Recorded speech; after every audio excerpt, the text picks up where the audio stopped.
Bravo, extraordinar. Stai puțin, aplaudați-l mai tare.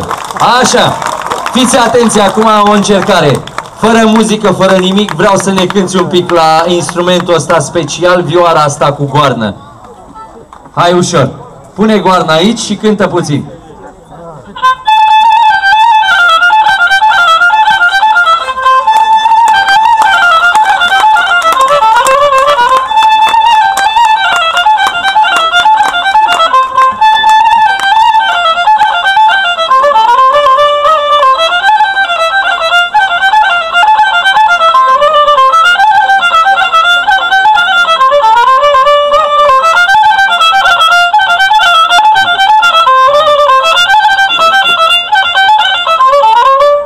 Bravo! Aplauze! Fii atent aici că ai 16 ani și fac și eu cu tine cum a făcut acum 20 de ani Florin Piersi cu mine când eram la un festival de teatru de amatori. Să ții minte, mă puștiule, că așa trebuie să începi recitalul. Să cânti tu singur cu goarna asta la microfon, fără CD. Și vei avea aplauze. Mai aplaudați-l odată. Pentru că așa o să vadă lumea că într-adevăr ai talent și că meriți aplauzele din partea publicului. La 16 ani. Bravo! Merită să-l aplaudăm, îl mai chemăm la muzeu, dar data viitoare când te chemăm fără CD, să pregătești câteva melodii așa a capela la vioara asta, să ne-o cânti doar la microfon, da? Da, sigur. Bravo! Nu fi timid, fii mai îndrăzneț așa. Cine te ajută pe tine? Cum îl cheamă pe domnul care ai venit că te ajută pe tine? Domnul Gheorghe Rugină. Așa, bravo!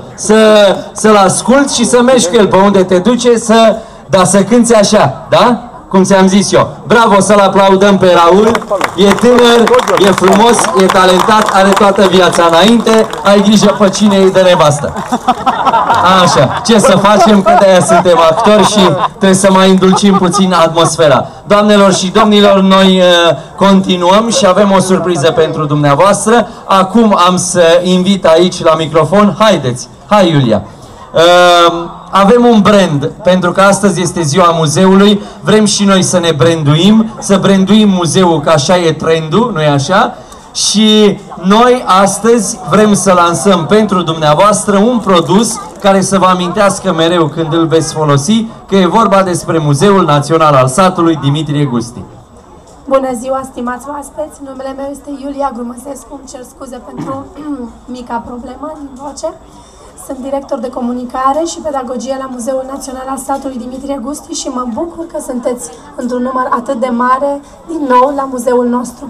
Așa cum a spus colegul meu, Nae Alexandru, vrem acum, pe lângă faptul că vă amintim că în afară de după amiaza muzeului, sau mai bine zis noaptea muzeului, Muzeul Național al Satului Dimitrie Gusti sărbătorește 79 de ani de existență.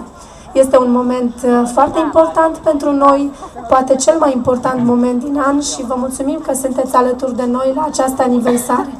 Înainte să urăm Muzeului Satului un călduros la mulți ani, aș vrea să îmi permiteți să o invit alături de mine pe Corina Berenșuț, sper că am zis bine, colaboratoarea noastră de astăzi și noua colaboratoare a Muzeului Satului, care a venit cu o idee minunată și anume aceea să lansăm ceaiul Muzeul Național al Satului Dimitrie Gusti.